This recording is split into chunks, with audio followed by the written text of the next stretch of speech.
तुम्हाला काय त्रास होत होता? म्हणजे हाताचा प्रॉब्लेम होता.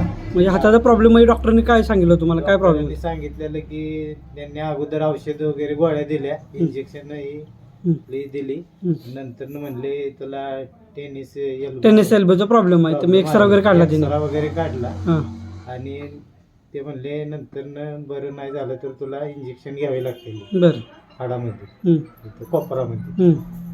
तर नंतर मग मला समजलं की इथं मग ह्याचा हाताचा त्रास किती दिवसापासून होत होता तुम्हाला? म्हणजे वर्ष 6 महिने होत होतं. झालं ते त्रास होत होता? आता या 2 महिन्यात क्लिअर झालाय मला. हां, म्हणजे आता इथली तुम्हाला माहिती कशी मिळाली? इथनं ते माझ्या मित्राची आईला इथं आणत होते. हं. मग तो मला म्हटला अरे असं असं आहे, जाते ते एकदा बघ. हं. मग मी तिकडे गेलो हं. आणि मला जवळजवळ 100% फरक पडलाय. म्हणजे आता त्रास नाही, इंजेक्शन वगैरे घ्यायची गरज नाही? काही त्रास नाही. माझं काम पण हेवी आहे. हेवी काम आहे. हा म्हणजे मी टर्नर आहे, MIDC मध्ये काम करतो, मोठे जॉब करतो. हां.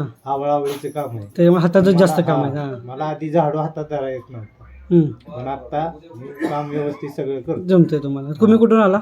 मी सातारावरून आलो, सातारा. कोडोली. कोडोली, सातारा. हा. ठीक आहे. आता म्हणजे इथं आल्यापासून तुम्हाला बरं वाटतंय? हो, 100% फरक पडला आहे. ओके, धन्यवाद.